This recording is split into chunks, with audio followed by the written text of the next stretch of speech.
This is Walk to Wealth, episode 14.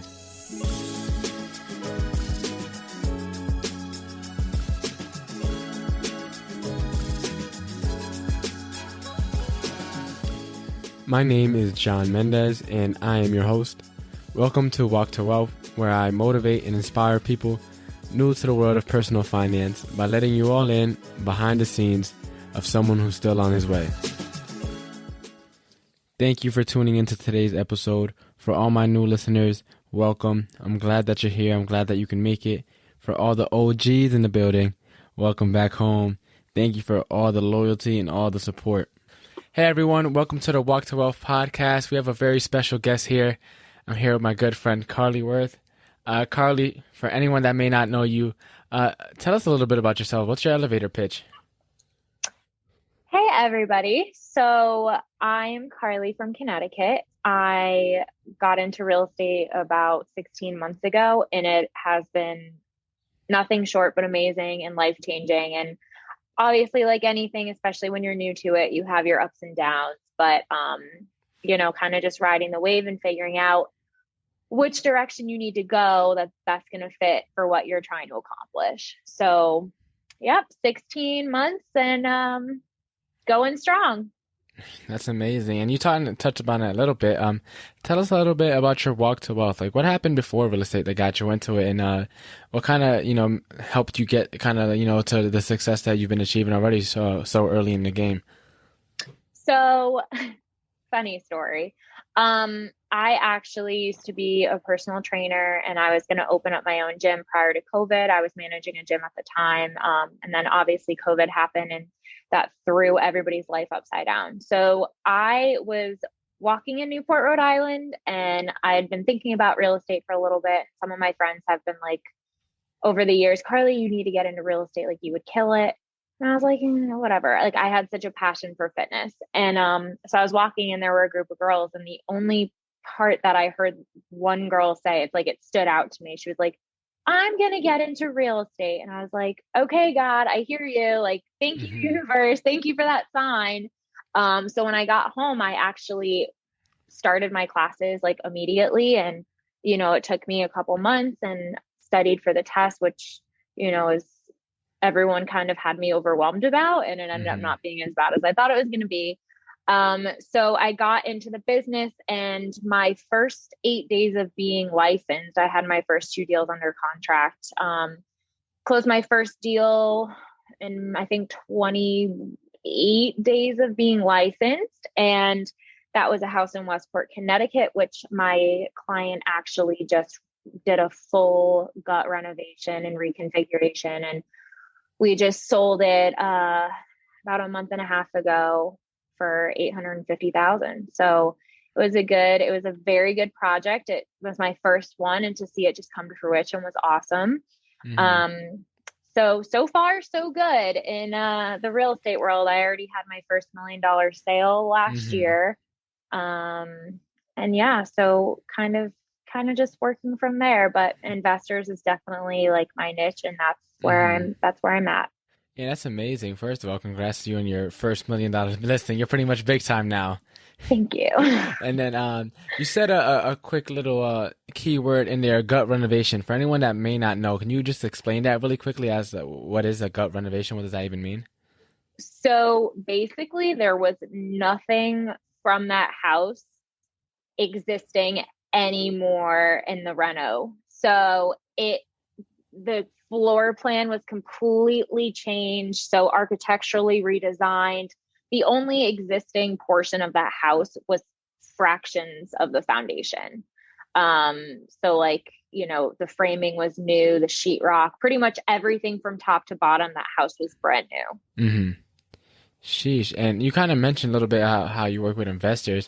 Is that like your specific niche? And how did you ended up deciding that you wanted to work with investors going into real estate?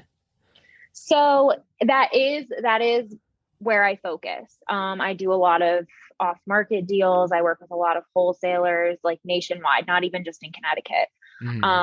So the way I got into that, actually, one of my classmates from real estate school had reached out to me once I got licensed and asked if I wanted to help him find his next investment property. And I had no clue. To me, real estate was just residential buyers and listings. Like, I didn't know about the investor world.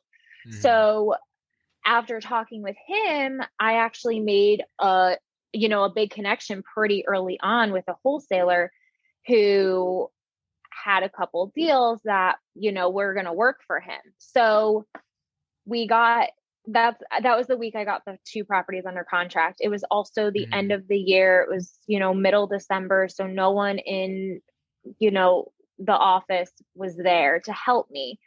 So I was like, instead of waiting 3 weeks before I can like get any training and do anything, like, I'm just going to take matters into my own hands and I'm going to go out there and I'm going to learn. And I started watching YouTube videos every morning, just trying to learn from the investor standpoint. Obviously, it's very different. It's all a numbers game. They don't care what color the walls are. They don't care if there's, cat poop in the middle of the floor. Like, they don't care. Yeah. It's all about the numbers. There's really no emotion involved at all. And that's something that, has really worked for me. So that is 100% my niche for sure. I might have had a couple, I've done like short sales for sellers and stuff like that, but otherwise everything is investor based, in Connecticut and outside of Connecticut as well.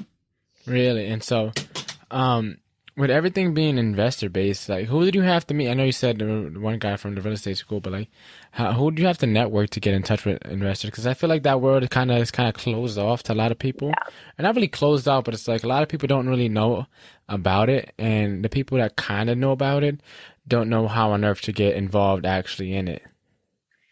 So it's definitely a completely different world. I mean, I've actually, other than my listings, like my Westport listings, I don't think I've ever had an inspection.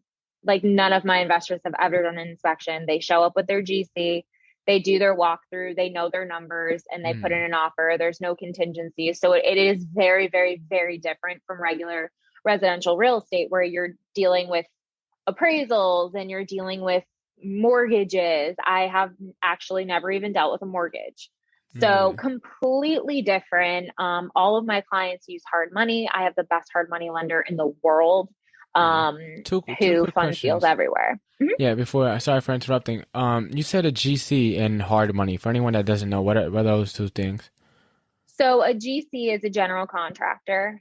A lot of my investors have their contractors that they work with regularly. And then hard money is basically private money.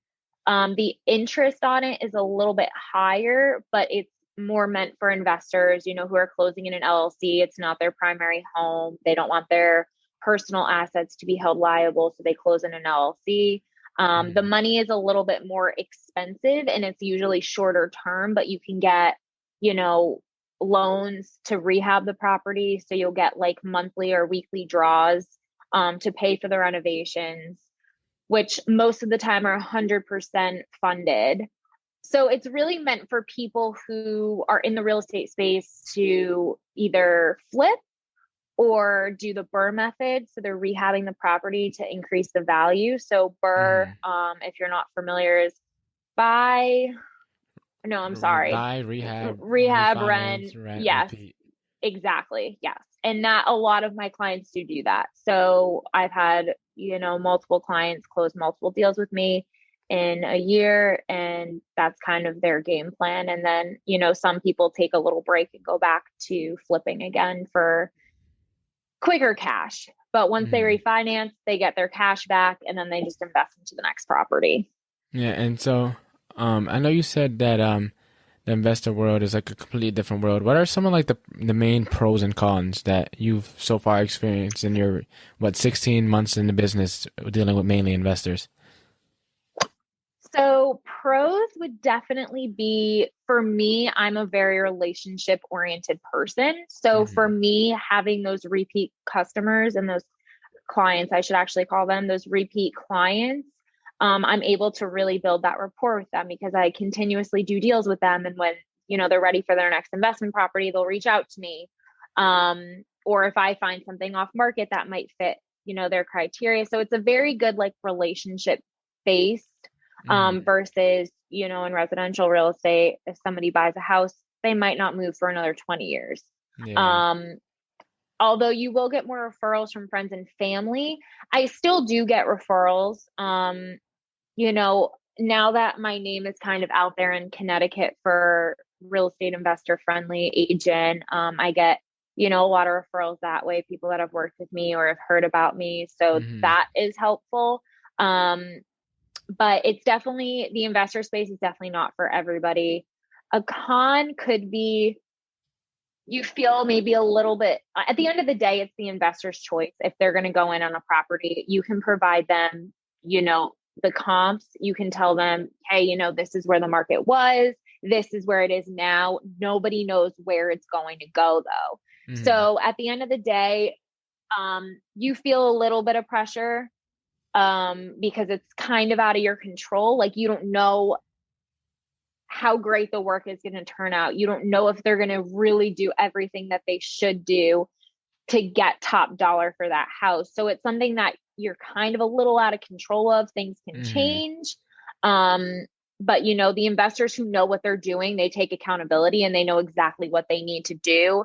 However, when you're working with a newer investor, that's definitely something that could maybe cause a little bit of a burden on you and feel a little bit of pressure. But I just try to keep in mind at the end of the day, I'm guiding them to the facts and it's their job with their contractor to deliver the product.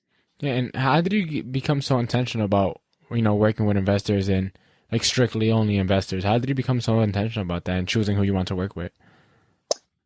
I think honestly, like doing my first two deals so quickly with investors and like having that relationship, I think it really pushed me to keep going down that path. And the more connections I had and the more connections I got, it's just propelled me so much further in my career to the point where now I have, people who can buy $20 million apartment buildings.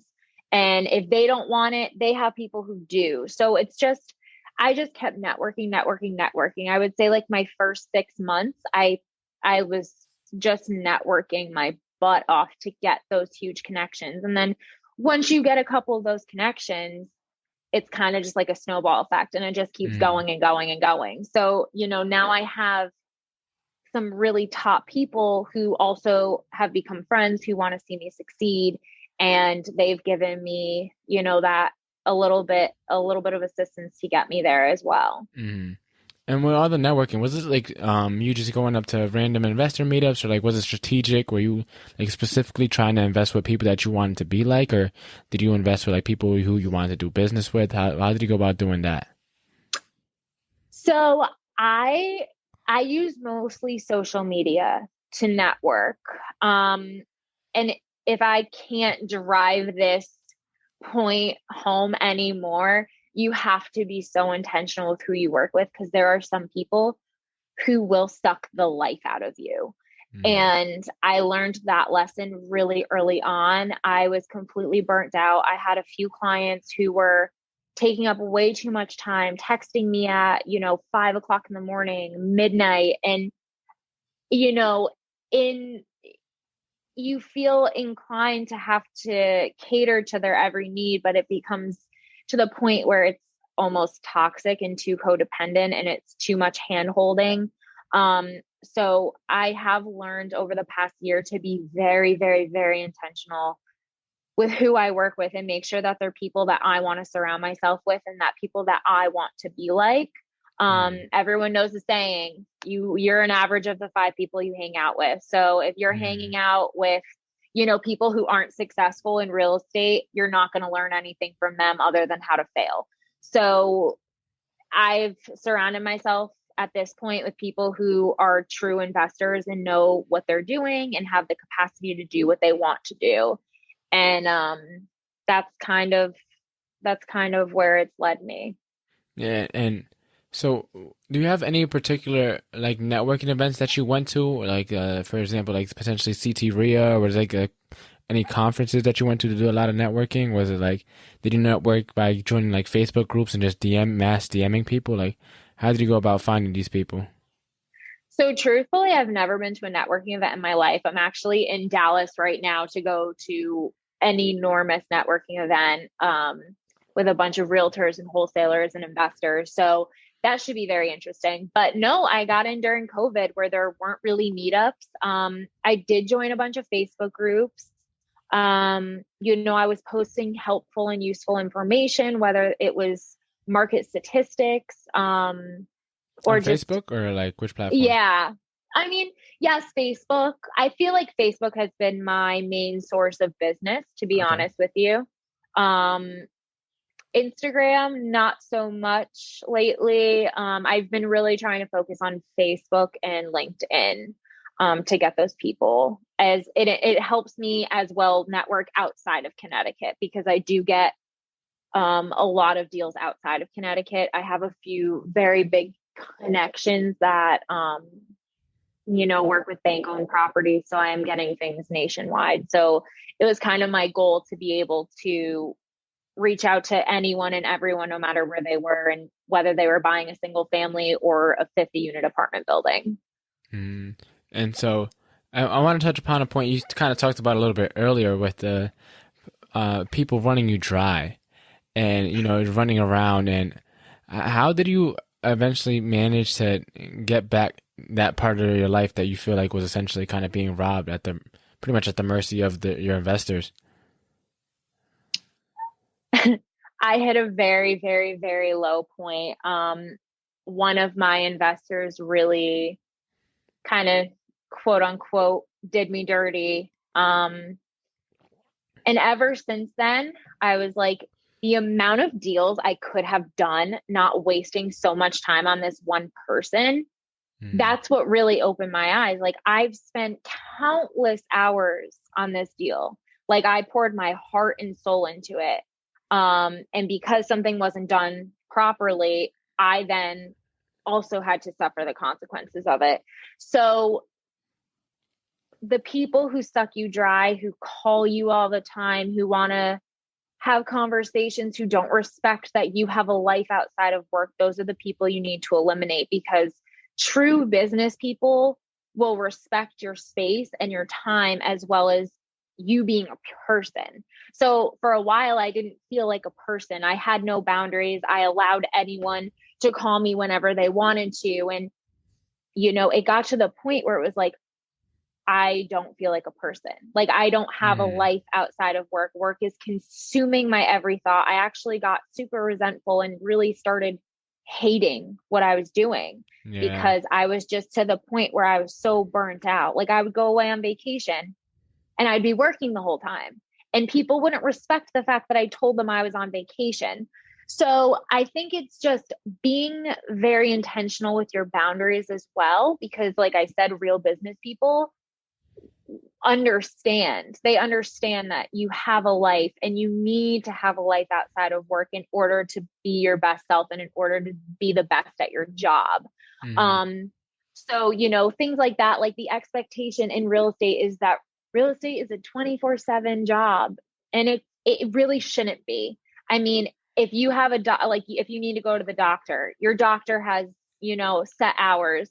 Grocery stores have set hours, gas stations have set hours. Like, every business has business hours. And I finally came to the conclusion that that's me. That's a me problem. That's me setting these expectations that, hey, yeah, if you text me at 10:30 at night, you're going to get a reply. And I did it to myself, and I realized, hey, you know what? I'm a person. I have a life, and I can't just work. Like, life can't be just work. Mm. So I got very intentional about resetting those boundaries and kind of having people respect those boundaries again. So I have an auto reply on my phone.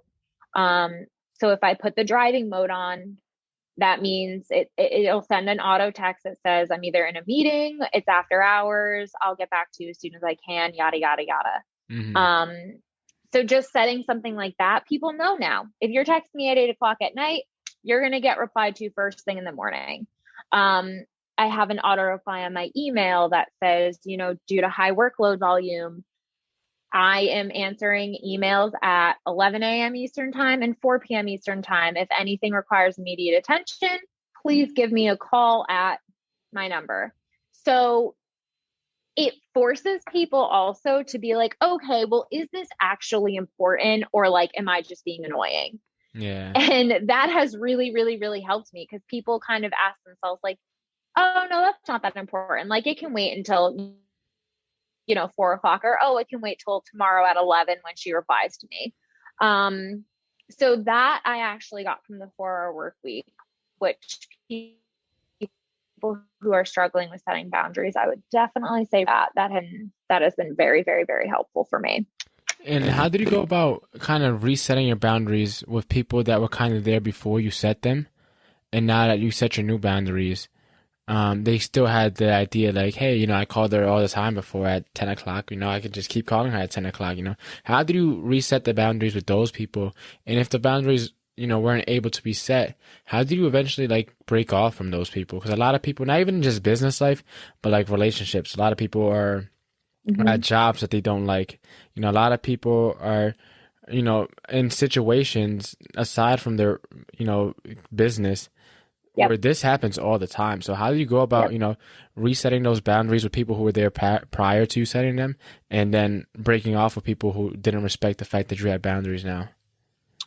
That's a great question. It definitely took a little bit of time. The people that I was close to, who I would talk to regularly, I kind of was like, hey, I'm going to start turning my phone off I think at the time it was like 7 o'clock. Like, hey, I really need my family time. I'm interrupted during dinner every night. Like, I can't keep living this way. Like, I have to have my family time, and I can't work 14 hours a day, because that's essentially what I was doing. And the people who know and respect me respected that.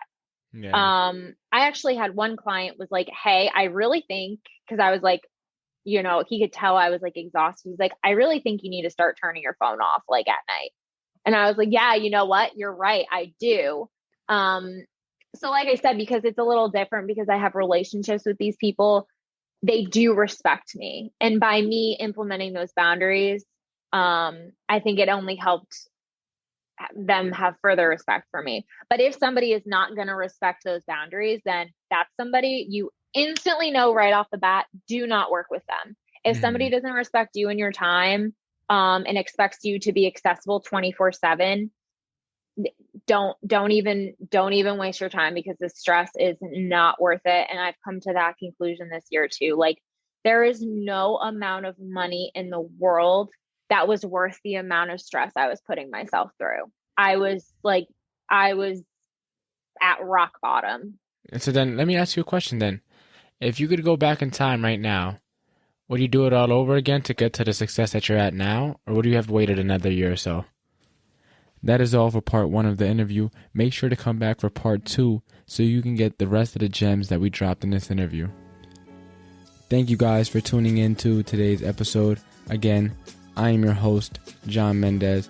You can find me at JohnMendez_Realtor and at Walk to Wealth on Instagram.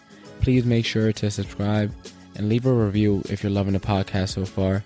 New episodes are released every Sunday. Look forward to seeing you guys in the next episode. Take care.